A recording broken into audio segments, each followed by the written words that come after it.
Oiê!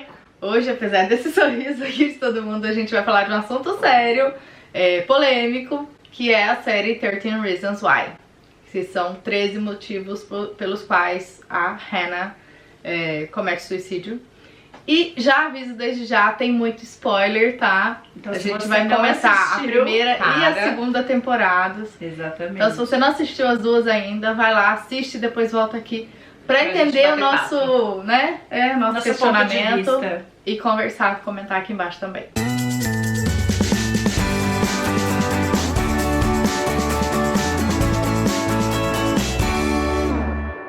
A primeira coisa a dizer é que é uma série para o público adulto. Apesar dela tratar de adolescente, ela se passa na high school, né? Às vezes dá aquela sensação de que tá voltado para adolescente, não é. É um tema sério, talvez uma pessoa assistir sozinha é muito complicado se ela não tiver estrutura emocional.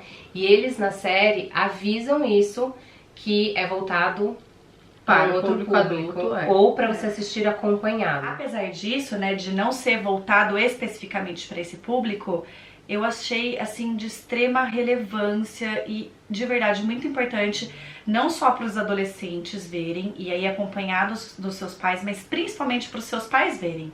E achei interessante que você que tem um filho adolescente pode fazer uma troca ali, ter um momento de troca com seu filho. De repente é o começo de uma conversa. É o começo de uma conversa. Porque assim, a impressão que eu tenho, ainda existe muito pai alienado.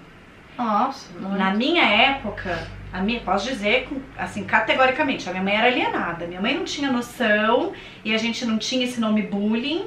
E aí muita gente, quando surgiu o nome bullying, as pessoas começaram a falar assim, ai, tudo é bullying hoje, tudo é bullying. Tipo, ai, hoje existe bullying. Não, bullying existe há, sei lá, décadas e décadas, sempre existiu, né? Mas hoje em dia é muito mais sério.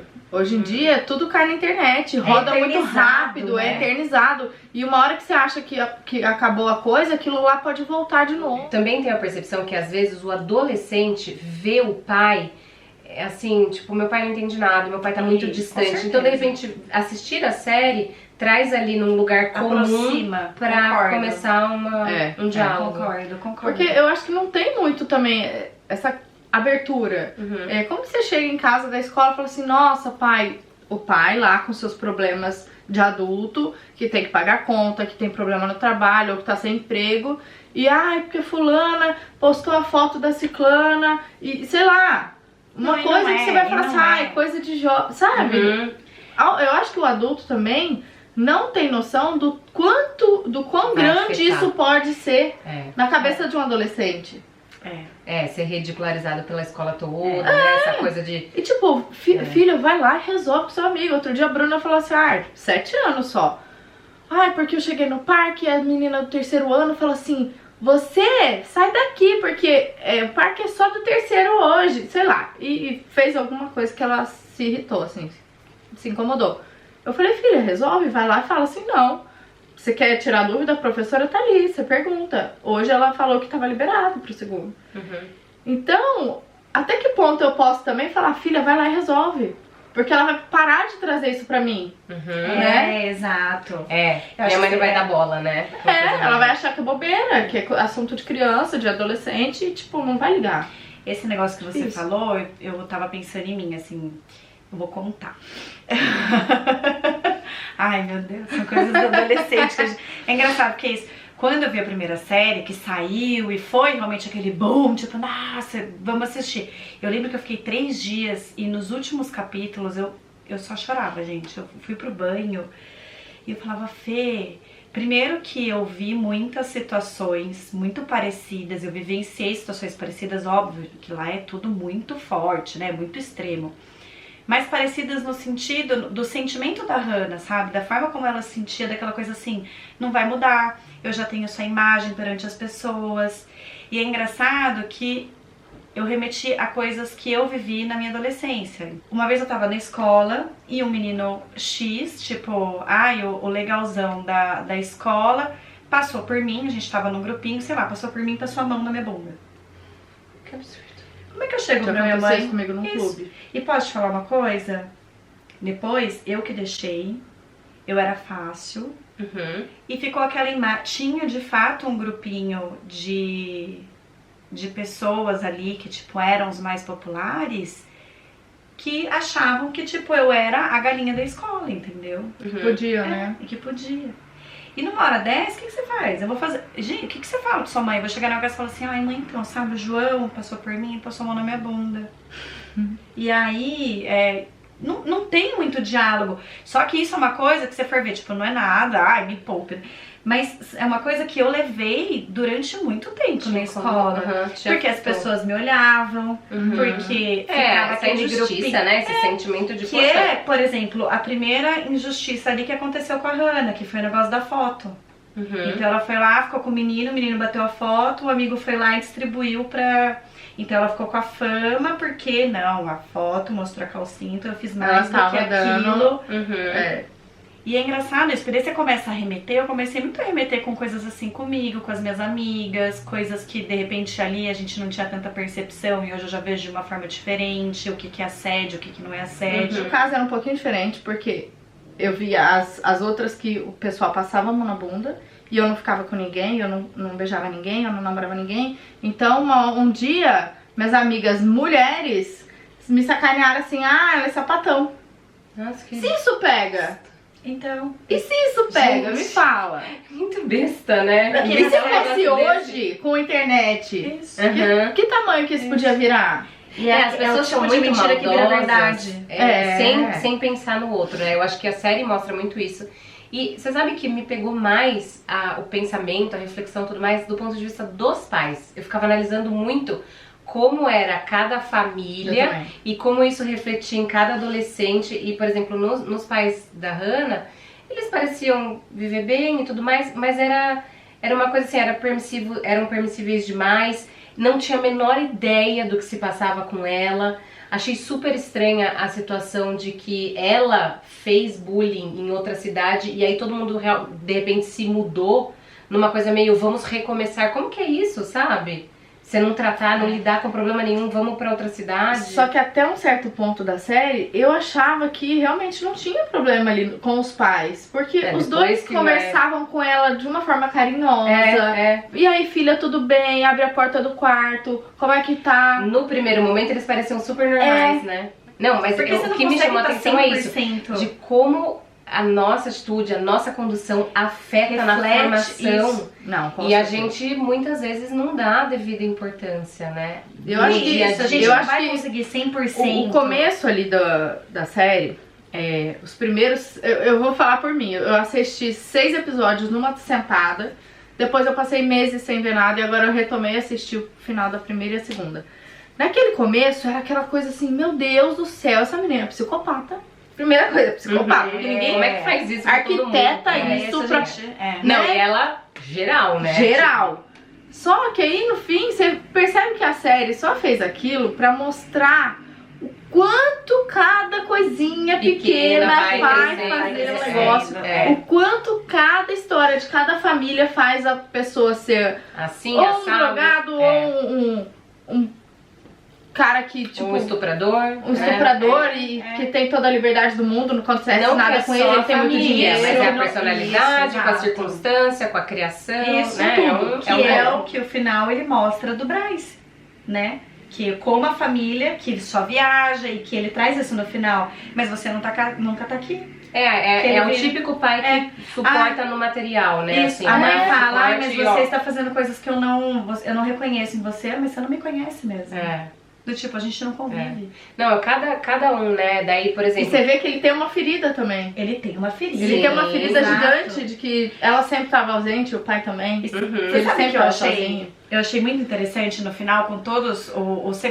A segunda temporada, pra quem não viu, ela passa inteira mostrando o outro ponto de vista. A primeira temporada é o ponto de vista da Hannah, sobre os fatos. E a segunda temporada é o ponto de vista da família, né? Das pessoas, na verdade, envolvidas. É o julgamento de todo o processo. O julgamento. Então, aquela que na primeira a Hannah julgou mal, enfim, na segunda ela traz o ponto de vista dela sobre aquilo. E eu achei interessante porque eu saí com a percepção de que, óbvio que tem uma grande pessoa que fez uma grande coisa, né? Que foi o estuprador, mas todo mundo tem culpa. Ali, todo mundo tem um pouco de culpa. O baldinho foi enchendo, né? Bem pouquinho, né? Na verdade, teve mais, eu achei que, menos, nossa. mas você vê que... Mas se não falasse que o Clay tinha alguma coisa na fita, você ia assistir? Sabe? Não, mas nem só ele. O Japinha lá, esqueci o nome. Não achei que ele fez tão... Tipo, ele teve ali seu negócio, mas ela também não Mas contou a história é inteira uma dele. certa forma, uma decepçãozinha que ela teve. Mas já Mas assim, assim, o se bonitão, compara- né? Que tava ficando É. Ai, amiga, eu já falei assim. Mas amor, desliga essa porcaria agora, se você não viu. Amiga, eu já fiquei assim, pô, puta nego sacana, tá ali, catou a mulher, ficaram nas férias de verão inteiro transando. Aí chega na hora de contar pros Ele amigos, é ai, ó, reprimido. obrigado. Ele é oriental reprimido. Tipo, olha que ele vive na casa dele, aquela coisa assim. Não, tudo da bem. família, tudo Ele mais. não pôde sofrer o pai, a ele morte que- do pai. Ele queria, mas ele não teve coragem de expor isso. E ele fala isso pra depois. geral. Não, ele Oi. fala, tudo bem, até entendi o ponto dele depois, Eu mas sou ele tem covarde. uma grande responsabilidade. Pô, ele podia ser o cara que ia bancar ela. mas Falar tantos assim, ó, o podiam que ter vocês estão bancado. falando aí, ó, tô Até com a aí, nega mais dois mas até meses. o primeirinho lá, esqueci o nome dele, o bonitinho lá. Justin. Justin. Ele super podia ter bancado ela também, mas por uma carência mas dele, ele- a vida não, não, mas mas ele- ele a vida depende dele. do amigo. Exato. Ele depende. Ele depende mais do que o Exato. japonesinho. Mais do que o... Fala que pra mim, eu lembro que eu até marquei no Qual? celular, que eu falei assim, eu vou escrever no Instagram. Qual? Que é assim, você ter uma boa intenção e não fazer nada, que é o psicólogo lá que fala, você ter uma boa intenção e não fazer nada é a mesma coisa que você não é isso, mas quer dizer isso. Você observar e você ter uma boa intenção e não fazer nada, Você tá sendo conivente. é a mesma coisa que não fazer nada, não ter a boa intenção. Tem uma frase bonita que ele fala, mas é verdade. Quantas vezes a gente olha algo acontecendo, a gente vê que aquilo tá errado, e isso, gente, é pra todo mundo. Quem nunca fez isso, joga a primeira pedra. E você não faz nada. E você não sabe o quanto você poderia ou ajudar aquela pessoa, ou mudar a vida daquela pessoa. Porque quantas pessoas ali podiam ter feito alguma coisa? Que foi o peso que o conselheiro ficou. Ele também Exato. não foi tão absurdo. Ela contou, mas não contou pra ele. Ela não quis falar nada Ele jogou pro direito. outro lado. Tipo, ele não tinha a menor Mas foi ideia que que falou no saindo dali... julgamento. Ele cumpriu o Não, protocolo, mas ele podia ter feito mais. Não, menina, só aqui falando da adolescência e tudo mais, e minha memória é desse tamanho, eu tô pensando, nossa, eu não lembro. Não lembro nem de praticar, nem de sofrer, mas eu era do tipo assim, sou minhas amigas e quem não era meu amigo, tipo, eu não ligava muito, mas, Não sabe, era. não fazia muita maldade, e eu não lembro de presenciar na minha escola, tipo, não lembro. Eu lembro de presenciar, mas eu era a que acolhia a bulinada. Eu tinha uma amiga que era assim, igual você. E aí a gente zoava ela, que ela ficava tipo, ai, o que você tanto, tipo, sabe? Ao bullying. Não, mas eu não Mas fazia posso nada com a falar? pessoa, a gente zoava No último mesmo, dia de entendeu? aula, de uma dessas minhas amigas que eu acolhi, quando veio pra minha escola, ela me deu até uma folha, um desenho pintado, que eu guardei anos, talvez até tenha em casa, em agradecimento, Na vida sabe? você mudou. E Eu nunca tinha uma mudei a vida outra de ninguém, colega eu que acho. também caiu de paraquedas na minha turma, e que era toda gordinha, o cabelão desgrenhado, assim, mais bagunçado e tal, usava aparelho, toda, né, aquele estereótipo que todo mundo adora tirar sarro. E eu também fiquei super amiga dela e com o tempo aqui todo mundo ficou amigo, assim, Sei. foi super acalmando. Mas você vê que o quanto a pessoa já no diferente. começo sofreu, você chega numa escola nova e já levar pedrada, nossa. sabe? Mas eu não sei, eu tenho um estereótipo muito que Estados Unidos é essa coisa, Ah, lá assim, é de muito. os populares, a cheerleader, tipo, essas coisas meio- Na minha escola era exatamente Eu não assim. vivia Sempre isso. foi. Eu vivi numa escola que Muita era panelinha. muita panelinha. Tinha a panelinha dos super populares, tinha a panela dos meia boca ali, mais ou menos, entendeu? Que é onde eu me enquadrava. Então você não é popular, mas você também não é o rechaçado. Você é o Sabe o que eu Você é acho aquele também? que quer crescer Isso na vai vida, muito do entendeu? tamanho da cidade. Eu também. Você é aquele que quer crescer na vida, olha a definição dela. Mas é verdade, eu juro que eu refleti sobre a minha adolescência e hoje, e ainda mais você falando que você abraçava o coitado, eu tô pensando que eu fui aquela medíocre que queria crescer na vida. Eu queria ser popular, que eu não era, eu nunca fui a popular da escola, mas eu também não era a zoada. super... Não, eu fui zoada. Não, mas você não tava naquele Mas eu não grupo. era aquela assim, nossa, tipo, super zoada. Mas eu era aquela medíocre, do tipo, eu nem sou a boazona, e nem abraço a coitada que tá, tipo, sofrendo bullying, que eu tô vendo ela sofrendo eu quero bullying, falar uma entendeu? coisa. Aqui em Campinas tem esse costume mesmo de começar numa Aqui em escola e ir pra outra. Campinas Lá em Mogi não tinha isso, meio que você ficava. Não, assim, e aqui em não tinha- Campinas é uma merda nesse sentido. É aquela coisa. Pra high school nos Estados Unidos, né? Era pra eu ficar 6 meses, mas eu fiquei 1 mês só. E de fato, lá é bem assim. Eu lembro que eu cheguei e aí eu era menina nova, então todo mundo vinha falar, não sei o que lá. E a minha irmã, que eu fiquei na casa, era dos losers, assim. E tipo, a galera zoava muito ela mesmo. E eu lembro que eu tava indo pros legais, assim, como se fosse, e falavam assim pra mim, vamos sair, mas ó, você não pode levar sua irmã. E eu, gente, mas como eu vou sair sem levar minha irmã? Eu vou falar o quê aqui em Tipo, na casa? casa dela ainda. E aí eu não ia muito pela situação de falar, como é que eu vou chegar pra mãe da menina, ó, eu vou, mas ela não vai, tá? Então lá eles têm bem esse jeitinho mesmo. Pensando na série, tá? Que eles não tinham essa troca, eles não tinham abertura. Você já pensou no tanto de coisa que você fez que você não contou, que você não podia contar, que você fez escondido, real, assim? Sim, eu passei minha adolescência fazendo tudo escondido. Primeiro porque eu fui criada pelos meus avós. A minha avó, ela tinha uma responsabilidade que ela falava assim, quando você crescer, você vai entender, porque eu sou sua avó e ao mesmo tempo eu faço o papel de sua mãe. Então eu tenho uma dupla responsabilidade. Então quando todas as minhas amigas saíam, eu ficava. E aí o que eu fazia? Não, mas como assim? Eu passei minha adolescência que eu não podia sair, ela morria de medo, ela queria ir atrás, tipo, a gente ia passear no shopping, ela era aquela que, tipo, ia atrás, assim, eu tinha um menino da minha classe que toda excursão que a gente ia, o pai e a mãe apareciam e eles tipo eram isso. A minha mãe ia junto. não, isso é gente. bullying, A gente. minha mãe é Isso Não, mas já ela era professora, não. Não. Pô, gente, por quê? Isso, amiga, exato. Mas era até, sei lá, 6ª série. Não, eles iam Não, todas. o meu era tipo a minha mãe. Ai, gente, a gente que queria dozinha, passear, não vocês não aproveitam nada. Não, mas aí o que aconteceu? Como A louca. diz... Não, Vocês acham que ela é certinha? Mas aí sabe o que aconteceu? Eu comecei a sair por, né, como diz o Felipe. Escondido. O Felipe fala hoje em dia, é que nem sabonete, aperta muito que escorrega. Mas eu tenho essa teoria Toda que todo oportunidade mundo... que eu tinha, eu Você mentia. mentia? Então, eu tenho essa teoria, que todo mundo faz basicamente as mesmas coisas, nas mesmas épocas, basicamente. Claro que tem ali um outro fora da curva. Uns contam, outros não. Pra mim essa é a diferença. Mas depende e eu da sempre... relação que você tem, exato. eu tinha bastante liberdade, mas eu acho que é porque eu tenho 2 irmãos mais velhos. E aí eles meio que iam comigo. Abrindo portas, né? Eu comecei Eles a ir pra abrem- balada eles com abrem 12 portas, anos. exato. Eles me levavam. Não, lá em casa era bem diferente, porque quando eu tinha 13 anos, meus pais se separaram. Então tinha aquele lance de a responsabilidade vai ser minha se acontecer alguma coisa, minha mãe falando. Que é a história dos Então meus eu não, avós. vocês não podem Isso. me ferrar. Isso. Então, como a minha irmã já era mais velha, já era a que tinha que causar pra conseguir as coisas, eu me mantive muito tempo na linha, sem beber, sem ficar, sem namorar, sem nada. A gente conta as coisas e aí vem esse que é o problema. Você, pai, que tá começando a sua vida, que você ainda não chegou na adolescência, cria uma boa relação com seu filho. A única vez que eu contei pra minha mãe uma coisa, eu tinha um namorado X, que você conhece, e eu decidi que... Gente, já era velha, tipo, já era maior de idade. Virei pra minha mãe e falei assim, mãe, vou dormir na casa dele. Aí, a princípio, ela se fez de evoluída. Tá bom. Vai dormir? Tá bom.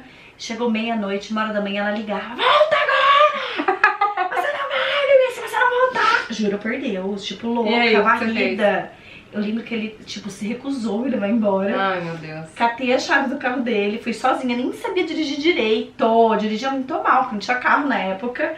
Fui sozinha, voltei pra cá. Nossa, você não tá entendendo. A única vez que eu contei, que eu tentei estabelecer um laço ali de confiança, tipo, não vou mentir, não vou falar que eu vou pra balada, porque falava que ia pra balada, voltava às 6h da manhã.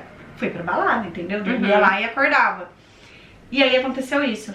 Então acho que a pior merda é, primeiro, você não ter essa boa relação, você achar que seu filho não tem como te enganar. Não, desculpa, ele tem como te enganar muito. Assim, na série ninguém fala nada pros pais, né? Todo mundo esconde, exato. É totalmente escondido. E eu acho que essa foi a maior reflexão que me trouxe, assim, de que mãe eu quero ser, que dinâmica eu quero em casa, qual é a tranquilidade que eu quero de poder me contar as coisas. E eu fiquei refletindo muito desse ponto de vista como mãe. Eu quase não pensei na minha adolescência, no bullying, não sei o que lá. Eu foquei muito nessa questão dos pais. Eu acho que eu só pensei peraí, mas eu também fiz coisa escondida, a maioria fez, eu fiz muito menos que a maioria. No final dessa segunda temporada, que a questão familiar nessa segunda temporada é muito forte. Muito forte, exato. E você começa a repensar mesmo, o que eu posso fazer de diferente pras minhas filhas, porque eu quero que elas confiem. Porque agora você tá do outro lado. E toda hora eu pensava assim, conta pra sua mãe, tipo, várias coisas sérias, muito sérias que aconteceram. Eu falava pro Diogo, eu ia falar simplesmente assim, aconteceu isso, eu nunca mais volto pra essa escola. Tipo, sei lá, o Tyler, por exemplo. Não ia querer, sabe? Umas coisas... O Tyler foi demais. São umas coisas muito que eu ficava pensando, conta, e ninguém sabe. O Tyler, no final, ele acaba sendo violentado sexualmente pelos moleques ali, muito sério. E aí eu fiquei pensando nisso. Quando você termina a série, eles têm aqueles bônus, e eu fui assistir o bônus. E um dos bônus era uma conversa entre eles, atores e autores da série, falando sobre isso. E o autor falou assim, essa mensagem final do Tyler é porque existem pesquisas que mostram que a violência sexual masculina, ela é tão grande, se não maior do que a feminina. A diferença é que a feminina a gente descobre, né? As meninas falam, você descobre de alguma maneira. A dos meninos eles não falam, porque é aí que você entra com a questão do machismo, de falar, vai falar que é gay. Então não se fala, o menino que sofre violência sexual, se você não descobre de outra forma, ele não fala. Mas essa questão dele ficou muito assim em mim, do tipo, isso pode acontecer com meu filho, tudo bem que ele foi um caso extremo, né, mas pode acontecer de formas mais tranquilas. Mas aí você vê também por ele que já tem muito tempo que ele é alvo de bullying, que ele sofre calado, que ele começa a guardar arma, atirar, treinar. Uma hora aquilo vira uma merda, entendeu? O bullying acontece, ele sempre existiu. E se eu posso dizer uma coisa pra você, e aí falando pra mim, assim, de mim, que passei por isso, é que vai passar. Entendeu? Hoje, algo na sua vida que parece uma coisa desse tamanho, ela vira tão desse tamanho depois. Eu acho que de conversar com alguém que você confie, né? Eu acho muito importante que você confia. E na verdade eu acho que amigo, é duro falar isso, mas amigo é sempre uma relação delicada. Porque às vezes ali você vê isso na série mesmo, o cara que tá de seu amigo não é tão amigo assim. Então é bom você procurar uma pessoa mais velha, uma madrinha, uma avó, uma mãe, alguém que você tenha abertura. Eu tratei muita coisa em terapia. Pode ser. Tratei muita coisa em terapia. O que eu não podia levar pra dentro da minha casa, eu levava pra terapia. E ela me trazia muitas reflexões em relação ao meu papel, a como que eu tinha que agir, como que eu era, por que algumas coisas eu permitia. E aí eu fui entendendo. Hoje pra mim eu vejo que isso foi importante. Então hoje eu aceito mais algumas coisas porque eu entendo que, enfim, eram relações que eu estabelecia. Mas assim, vai passar, entendeu? Às vezes a gente acha que você vai ser taxada pro resto da vida, que as pessoas nunca vão esquecer das coisas. E não, passa, sabe? E paz, né? Apesar de lidar em todos os dias com quem vai pagar as contas, se vai ter dinheiro no fim do mês, se vai ter condição, se o marido tá traindo, a mulher tá traindo e tá aquele caos, o casamento, a casa e tudo mais, tenta parar um pouquinho. Informação, né? Prestar atenção tem alguém e numa pegando, fase difícil.